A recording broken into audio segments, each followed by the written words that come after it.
So it's just after lunch and you're stuffed like a turkey and the sun is beaming into your office and it's like a sauna, and now your eyes are dipping, and the question is, do you give in to that urge? Do you have a little afternoon snooze? And so we're going to dive into the science behind where health meets siesta and ask the question, is napping good for you? I know this is a divisive topic, so I know some of you are thinking, no way is it healthy, it's just lazy people. And others will be thinking, I can't survive without a nap, it is my life force. And it pains me to say it, but actually the science indicates that maybe it is quite healthy for you. So there is a debate whether napping really affects everyone, and I suppose this is where it comes down to individual medicine. But research does indicate that a little nap might actually help boost our cognitive performance, and more regular midday snoozes might have greater implications on long-term health, including our cardiovascular health and loss against brain volume. So let's get into it. So several studies have shown that a nice well-timed nap can have a little boost on brain power. So a study in the Journal of Sleep Research took healthy participants with regular sleep cycles and measured the effects of napping, and they actually found that there was an increase in their cognitive performance. And this ranged from reaction time, alertness, and memory performance. And it seems that a brief nap might even light the fires of creativity as well. A study in 2021 had participants try and solve a math problem. This math problem had a simple, easy shortcut solution if you could see it.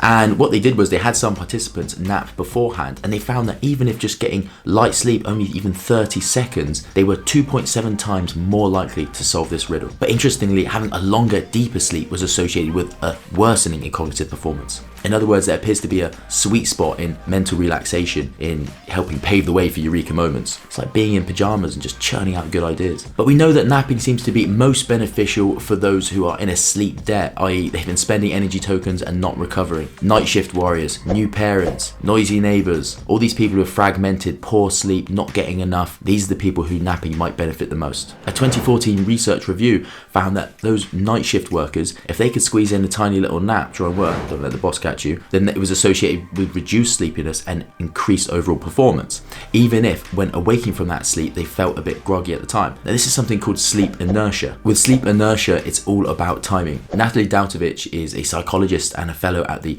National Sleep Foundation, and this little sleep sorceress has said that essentially it's all about the length of time that you sleep. Under 20 minutes, that's a power nap, and longer than 60 minutes is even more restorative. It's like a spa day for your neurons. But in that window in between 20 minutes and 60, that's the danger zone. Sleeping for that length of time will unfortunately be more difficult to rouse without getting the full restorative benefits of a longer sleep. So you're likely to wake up feeling groggy and perhaps even more tired than you were before. And then what are you going to do? You might end up slapping yourself in the face or pounding 4 Red Bulls. I wouldn't recommend either. So there appears to be some short-term benefits associated with napping. That is clearer, but the big question lies over the longer-term benefits. What are the marathon effects of napping? If you're enjoying this video or finding it even slightly interesting, then I would love to have you along for the journey. Please do subscribe, hit the ring ding ding bell, and it'll be the easiest thing you do today, but it might just benefit you for years to come. In particular, there seems to be a big question mark hanging over cardiovascular health, as epidemiological research seems to be conflicting on this topic. And it's not helped by the fact that self-reporting on napping, frequency, timing is not always accurate. And as Dautovich has said, pinning down relationships between napping and single health outcomes is not easy. I mean, for one example, sleeping more during the day and napping more frequently can either be a symptom of disease,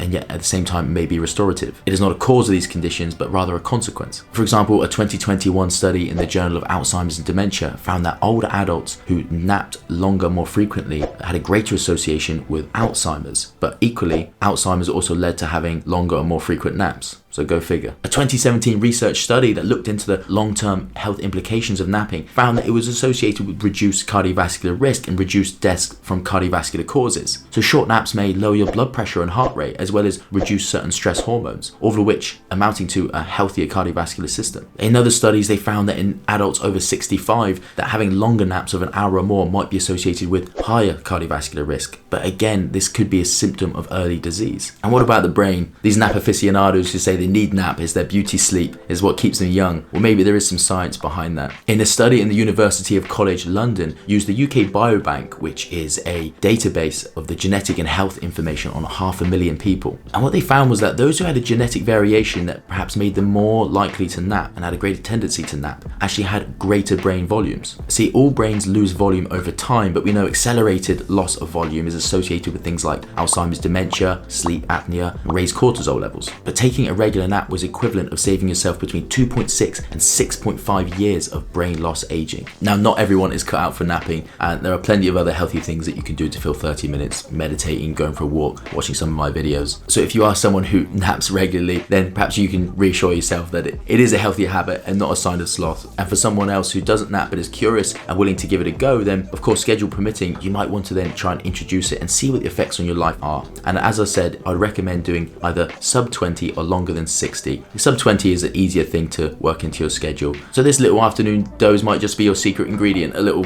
espresso shot to supercharge your day. In fact, some people actually do drink coffee before they have a little nap with the intention that it will wake them up before long, and I think they call it a nappuccino. But as always, it's to do with your schedule and personal preference and what you find the effects to be. What I would advise is trying to schedule it 20 minutes or less and regular occasions throughout the week, trying to stick to the same time. And this way it will be interesting to experiment with yourself to see that is it improving your overall health and well-being, or is it interfering with your nocturnal sleep patterns and you finding that actually it's just not your chronotype. As always, we can lay out the science, interesting studies and revelations, but ultimately it is about you and your personal journey of discovery. So you need to listen to your body and find out what is working well for you, and sometimes that involves some trial and error and some experimenting. So there you have it, nap skeptics and siesta superheroes. There might just be some common ground here where napping isn't a lazy confession but rather a calculated power move, but equally it might not be applicable to everyone. So figure out what works for you. Anyway, stay curious, and I really hope you enjoyed it, and please do subscribe. All the best.